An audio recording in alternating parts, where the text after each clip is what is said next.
Welcome everybody to the, this new episode of the SFL podcast. Y'all know who I am. I'm Mighty RX, Max Paul, owner of the Alaska Storm. Looks like I'm gonna be holding the fort down by myself tonight. Um, so today is gonna be kind of a shorter show. We're not exactly breaking down games or upcoming matchups. We're more gonna review this re-signing period that just ended last night at midnight. So we're gonna review which teams decide to bring back their old veterans, and which teams decide to move on or part ways with guys that made up their core, their team, um, this past season. So, if y'all just give me a second so I can catch up with y'all. In the meantime, I want to welcome all of y'all that are listening right now. Thank you for, you know, spending time with us, and to all the new guys that just jumped into SFL, welcome, big welcome to y'all. Y'all time to shine is coming up in a few days. Don't I know y'all are excited. I'm excited for y'all because y'all are about to embark on a nice little journey. Um, just welcome to this community of ours. So, without further ado, you know what? Let's make it fun so y'all can see what I see. We're going to start in reverse order to give somebody else some shine. 1 second, please, as I attempt to present to everyone what I'm looking at. Cool. We're going to start in the bottom right corner. The Vancouver Legion brought back quite a bit of their veterans from their rookies from last season who are now seasoned veterans, haven't had a nice little playoff run. Um, First and foremost, they're bringing back their signal caller, Tom Pepper. Um, if y'all give me a quick sec, I could tell y'all exactly at. They re-signed him at 79.26 value, which is a little higher than the floor. That a little higher than the lowest level possible. So it'll be interesting to see how he plays early on in the season before he begins his improvement. Ivan Sanchez, their bell cow, they brought him back at an 85.97 value against their cap. And that's just a tad smidge over the middle tier. We'll call it that. We won't assign an exact name to it, but we'll call it the middle tier. And then Kate Stevens, their former gold outside big play deep threat receiver, they brought back at an 80.01 value, which is right in the middle between the lowest and the middle tier. BK, our Burger King, Brett Killian, was brought back at a smidge under Kate Stevens' value at 79.99, which is still around that same middle range between the lowest value and the mid value. They brought back that wrecking crew they call a linebacking squad with Marcus Reed still manning the middle, and Frank Champion coming back outside, still looking to bust running backs and receivers that aren't paying attention upside the head. And both of them are slightly over the lowest value possible for a linebacker to be re-signed. So you could kind of get an idea of, what they're thinking or how they're looking to build up the squad for season 10. Looks like Andy learned some things. He learned some things this past season, so can't wait to see how that goes down. Let's look who's next on the board. Well, we're looking at the Desperados.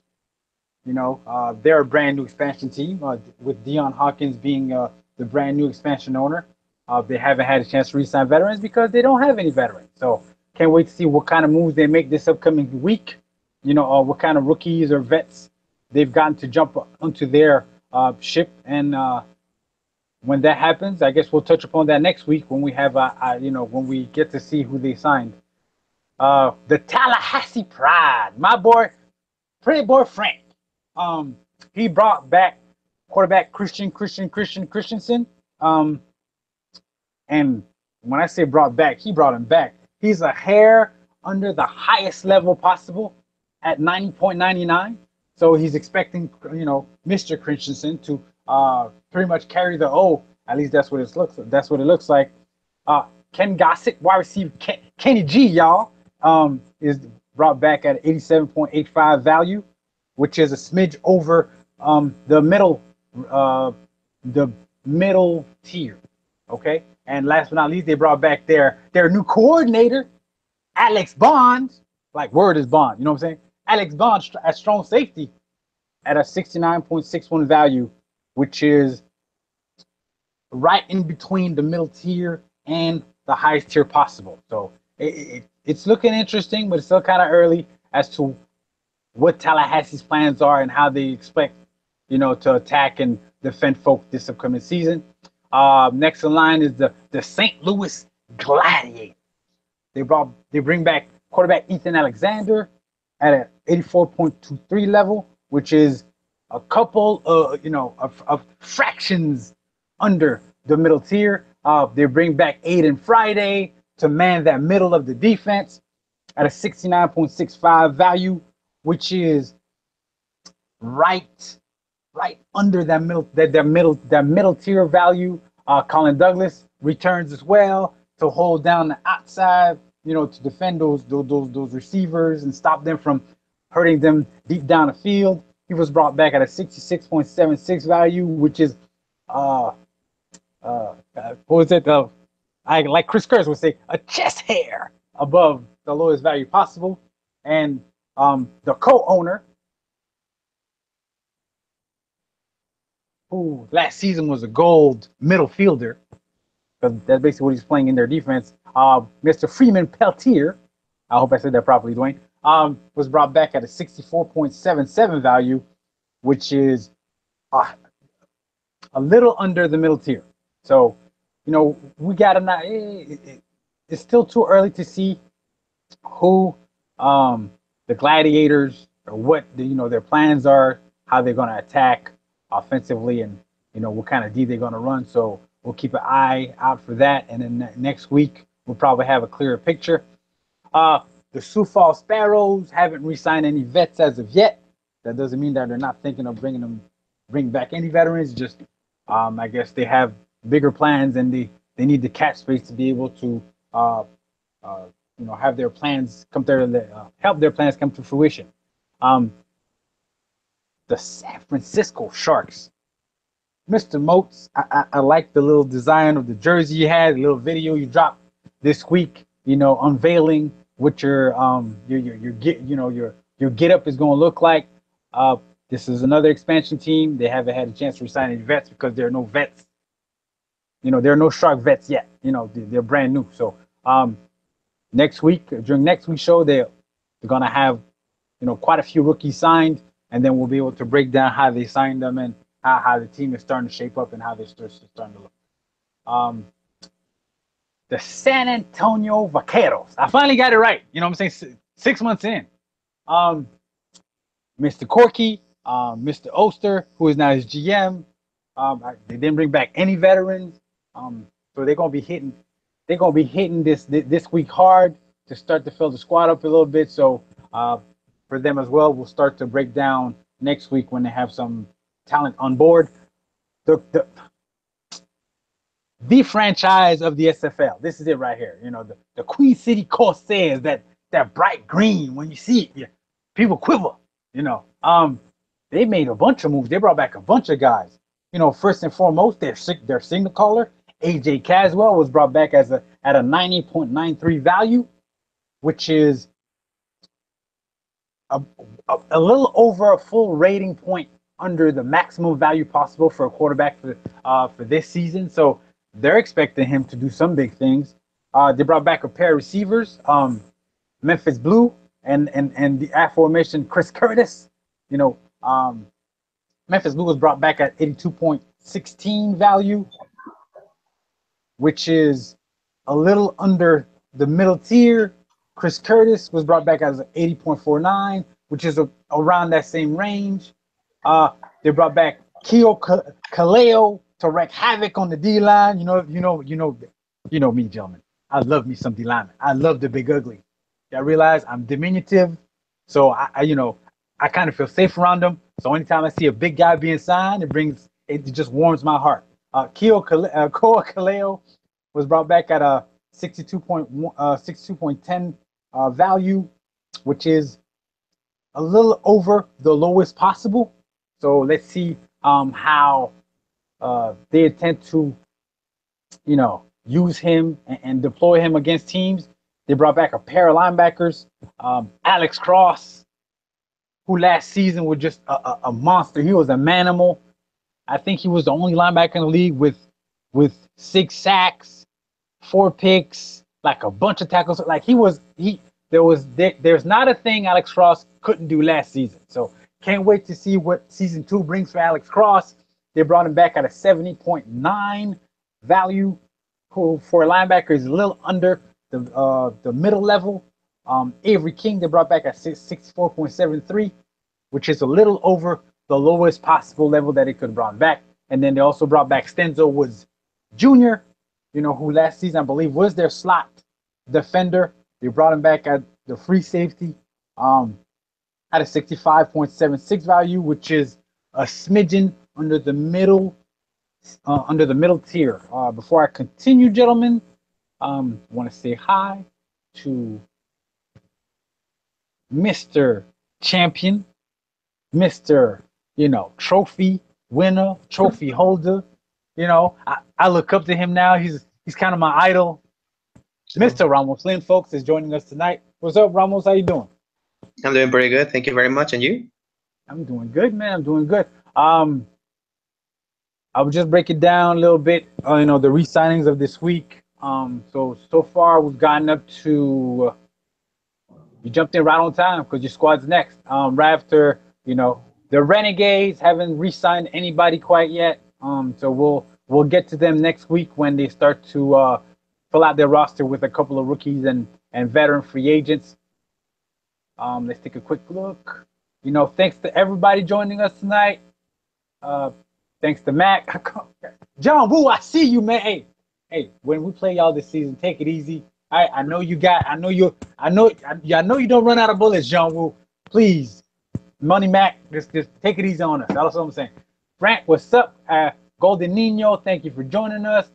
Man, I'm gonna call you O because I'm not gonna massacre your name. I don't want to do that to you. It wouldn't be fair. So the O, thank you for joining us. Jeremy V, what they do. Mr. Nickens, always a pleasure. Matthew Slynn from abroad. Cheers, mate. AJ Levy, my dude. Shout out to you. Who else is in the chat? Mr. Hamilton, what's popping? Double A, Aaron Arrington, I see you. Hey, congrats on picking up that gig.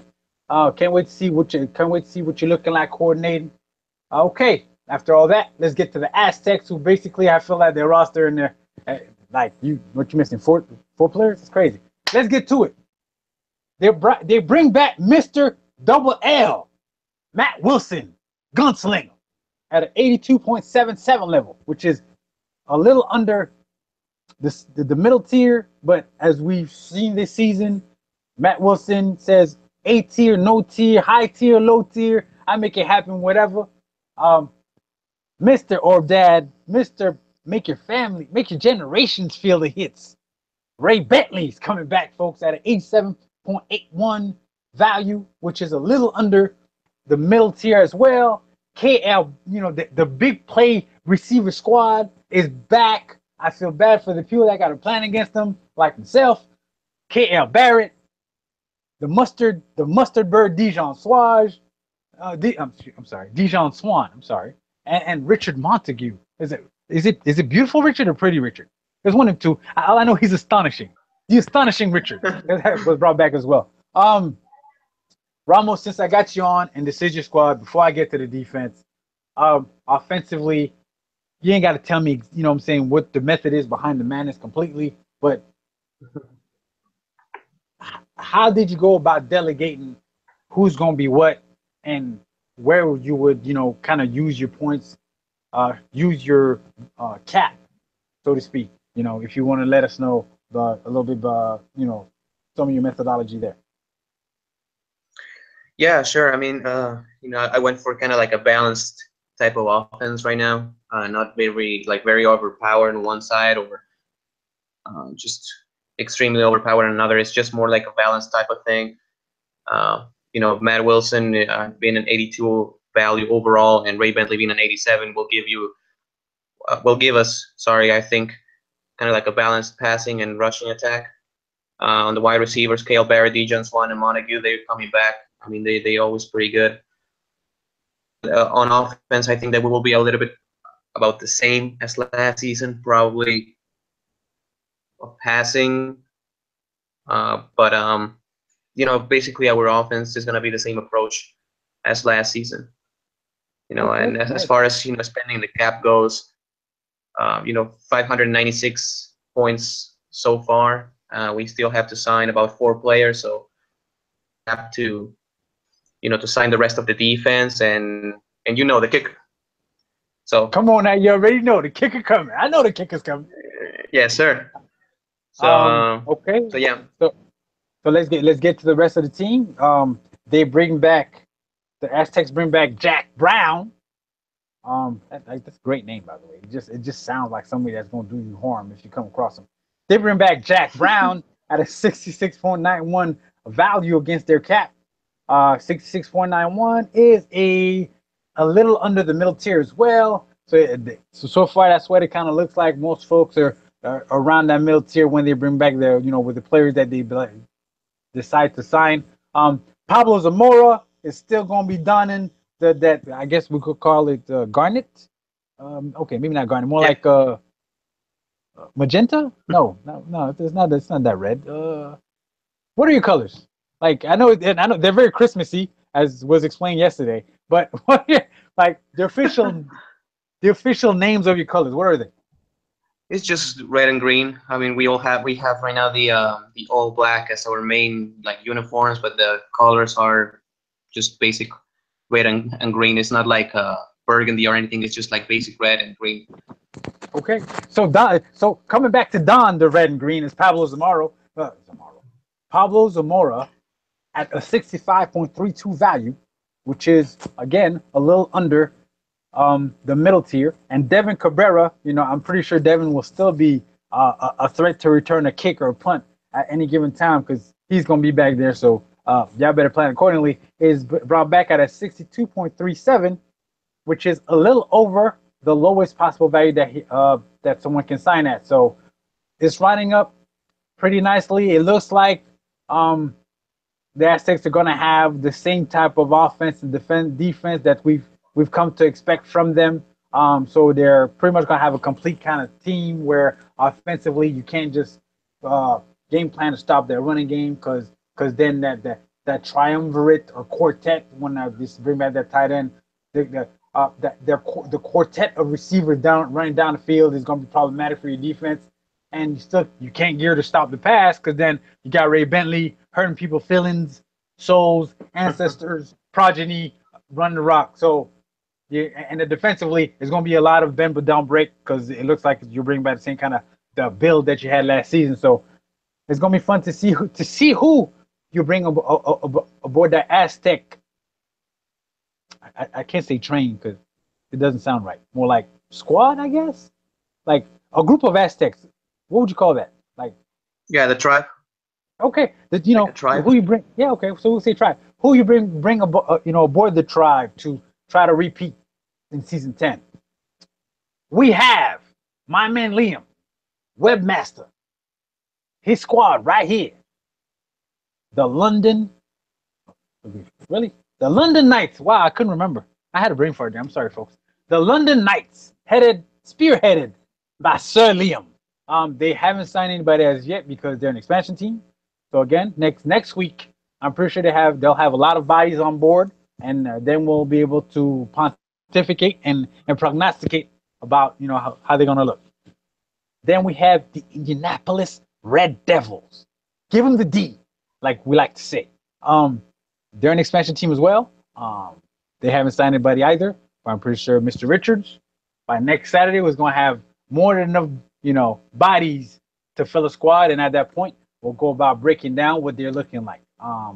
Let's slide to the right, and look at the Houston Hyenas.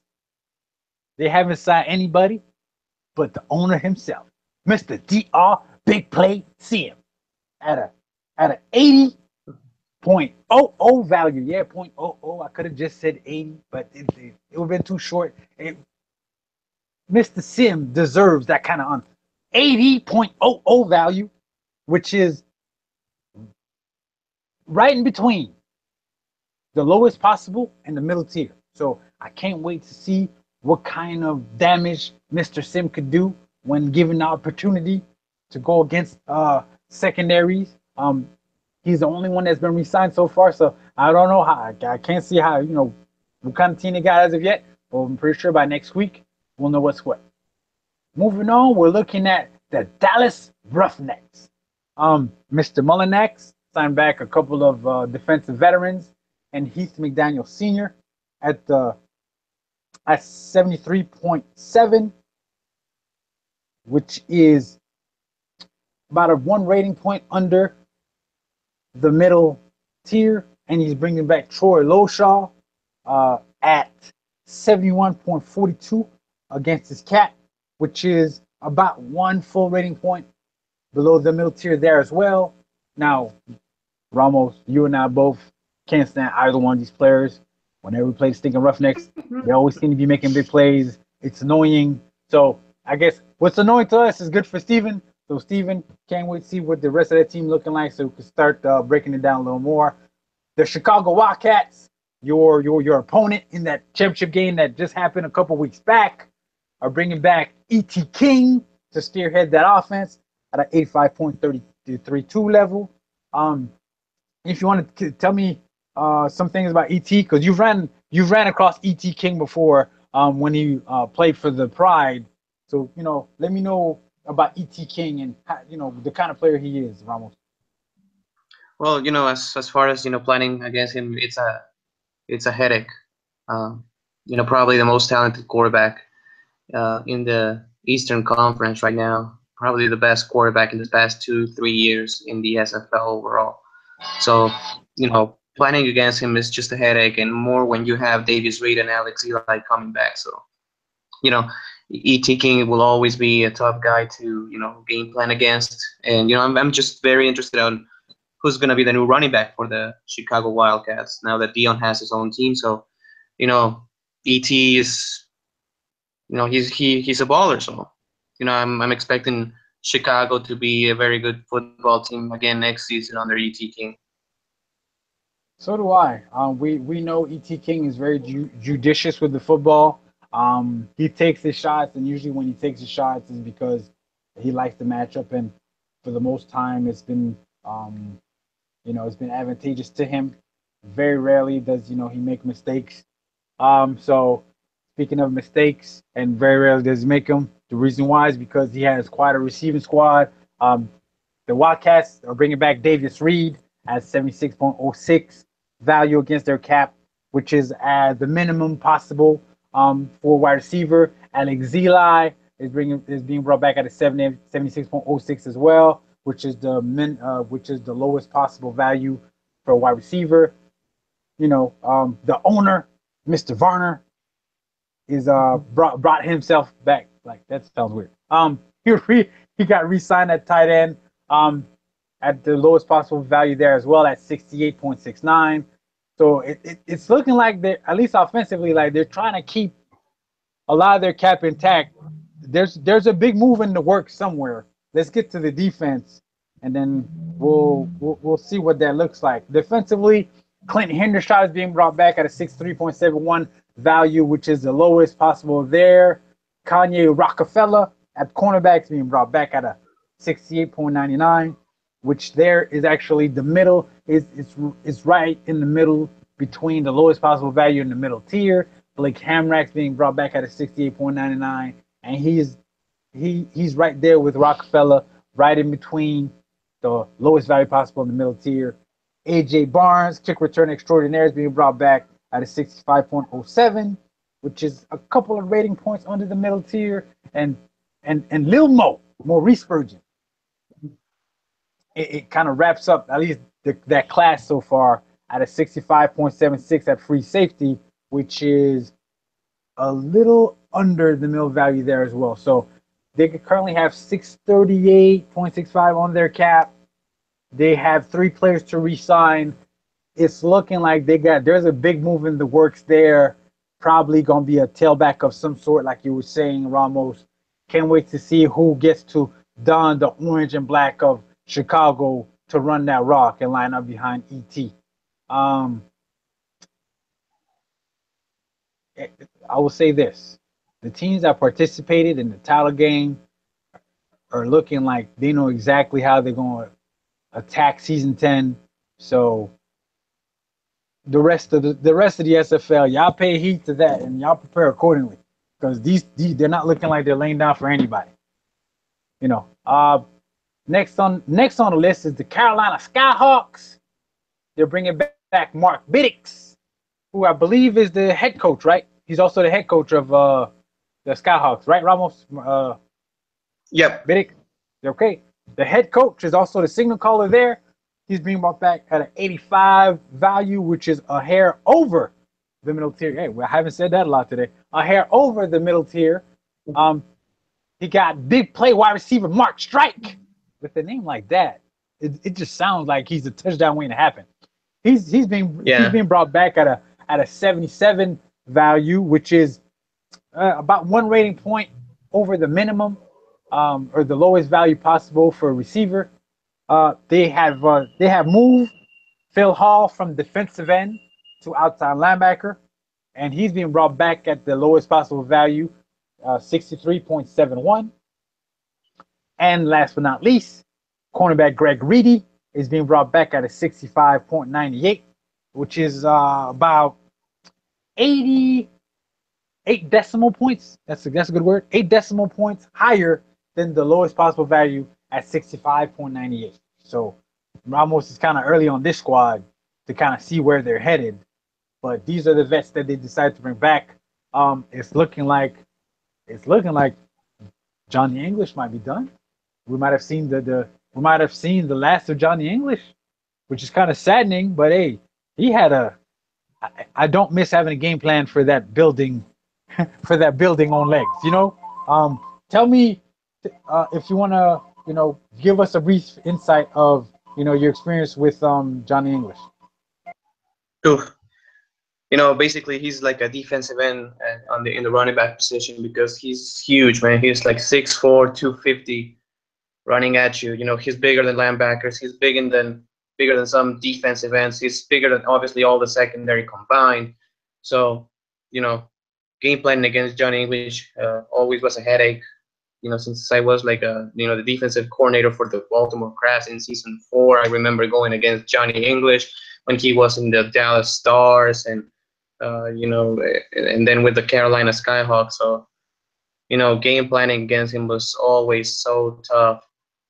So it's very intriguing to see who's gonna be the Carolina Skyhawks running back now, because the only running back that they have ever had in their franchise history was Johnny English. So it's gonna be a new face running the rock for the Skyhawks, and I'm very intrigued on who's gonna be, and as well as the remaining on the offense. Who knows? I mean, probably another corner, maybe a couple of receivers more, maybe a receiver and a tight end. A linebacker, probably they will go kicker. I mean, who knows where the Skyhawks are gonna go. So it's very exciting to see one of the most experienced teams in the SFL building right now. So hey, we'll see. Yeah, can't wait. 2 more teams. We have the Atlanta Swarm, who are bringing back DeMar Woods at a 79.98 level, value, should I say? I'm sorry, which is a little over the lowest possible value for a quarterback. They're bringing back, my Running back BDG Hollywood at an 87.97 value, which is a little under the middle tier. Big play wide receiver Boo Chisholm is being brought back at an 80 value, which is right in right in between the lowest possible and the middle tier. Qantas Shine being brought back at linebacker at a 65 value, which is a little over the lowest possible value for a linebacker, and cornerback Jerry Ford, which is a being brought back at 68.95, which is right in between the lowest tier possible and the middle tier. So, um, I'm missing somebody right here. Y'all see me move the cursor? There's somebody right here that belongs right around this range right here. Mr. Chris. I love my big guy. Mr. I'm missing Mr. Chris. Hopefully he has, a plan to either bring him back or someone to fill those shoes, even though those are big shoes to fill. Right. What do you see so far out of this Atlanta Storm makeup? Well, so far I think that offensively the Swarm will go similar to what they've gone this past couple seasons, which is not good for the rest of the Eastern Conference, because BDG Hollywood is always a problem. Butch Chisholm is always, he's been an underrated number one receiver in the SFL for a couple seasons now, I think. People mention the other receivers, but sometimes they fail to mention Butch Chisholm, and he's, one of the best, probably, top 3 route runner in the SFL. He has the lead speed, so hey, Butch Chisholm is always a dangerous man, and the quarterback, Demar Woods, I think that will have a big leap from season 1 to season 2. Defensively, I cannot tell you much because only 2 guys, but Aquanta Shine is always a guy who's very good stopping the run and underrated on pass coverage. And finally, they have their number 1 corner right now, Jerry Forth, locked in at a 68.95 value. So, that's good value for a corner here. So I love what the Atlanta Swarm is doing so far, and that's not good for the Eastern Conference. I will tell you that. I'm glad I'm not in the East. And Me too. wrapping things up, we have the Alaska Storm, who have brought back a pair of veterans. Optimus Klein at an 87.92, 82 level, which is just a hair under the gold value. Robert Merrill at an 87.82, which is a hair under that gold value as well for wide receivers. They brought back Big Sexy, defensive end Alex Dominguez at a 69.54, which is a hair under a gold value there. Brought back cornerback Evan Carroll at 71.28, which is a hair under the silver value there. And they brought back strong safety Tony Willis at a 71.27, which is a hair under the gold value there. So there's one team that brought back a bunch of guys that are basically borderline gold, highest possible value for those positions. What do you see there, Ramos? Well, it's interesting. I was not expecting 2 higher tier wide receivers right now. At 87.82, that's 2 very dangerous, weapons to have here as to begin, because it's gonna be tough, I believe, to cover them. I'm interested and intrigued. It's gonna be your quarterback and running back. If you're gonna go that way, because I know you, and sometimes you're like, nah, I will try something different. So I'm not sure what to think on offense, except by the fact that your passing attack might be very, very dangerous next season. On the defense, you cannot go wrong with Alex Dominguez. I hate that guy. As as to coach, right? Alex Dominguez is probably the biggest headache in the Western Conference, because you just cannot stop that guy. Evan Carroll, a phenomenal corner. Willis, who was again underrated last season as a safety. Really, I really like what you're doing so far, especially on the defensive side, bringing back. And very intrigued and very, it's kind of surprising a little bit to see two very high tier wide receivers right now in your team. So let's see what you do now in free agency. Now, I can't wait to see what we do in free agency. I have no idea where I'm going as of yet. I just have to bring back. This is basically these guys. At least 4 of the 5 have been here since day one in Alaska, and I, they didn't want to leave. It's one of those like leave. So I'm like, all right, I'm glad to have you. Let's make it happen. So that's what happened with these guys there. There are a bunch of big names that are hitting the open market.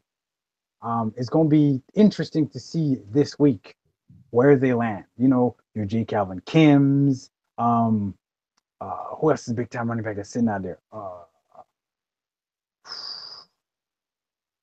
I know I can't. Wow, I'm having brain farts. So Ramos, help your boy out. Like, who else is big time out there? Like, it's a bunch of Well, like, obviously, like, yeah. like, I don't know like, if you can put the like, picture like Jake's. together. Yeah, like Jace Jefferson's out there because Sufas hasn't Yeah, re-signed anybody as of yet.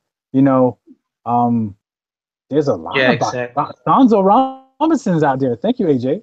Like, it's a lot of big time players that's going to be out there to be Yeah, had. so and So so, and I it, mean your quarterback. I mean Ron, and well, I don't know if he's coming back, but you have him, Ash Odom.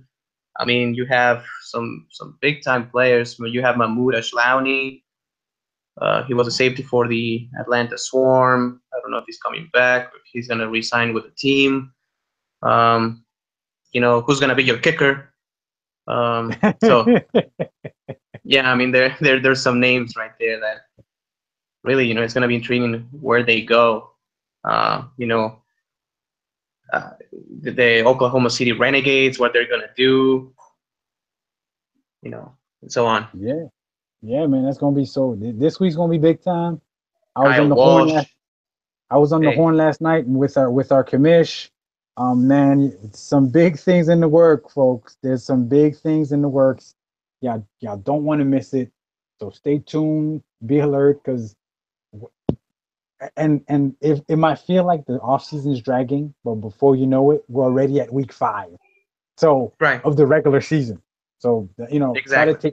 take it all in and enjoy the ride because like, by the time you know it, you're already at the end of season 10 and we're prepping for season 11. So let everything have its day, and besides that, that's it for me. Ramos, you got anything you want to add today? Nope, nope, no, nothing. This was the. I think this is the calm before the storm. No pun intended. Um, because right now is the guys that are coming back.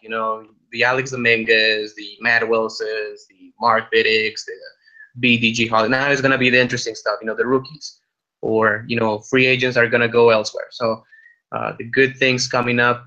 Stay tuned and let's have some fun. Awesome, awesome, awesome. So, folks, thank y'all again for joining us tonight. We will see y'all in the chats and here next week so we could break down free agency, all the rookies where they wind up, all the old veterans where they wind up, and in the meantime, we're out of here. Peace. Peace.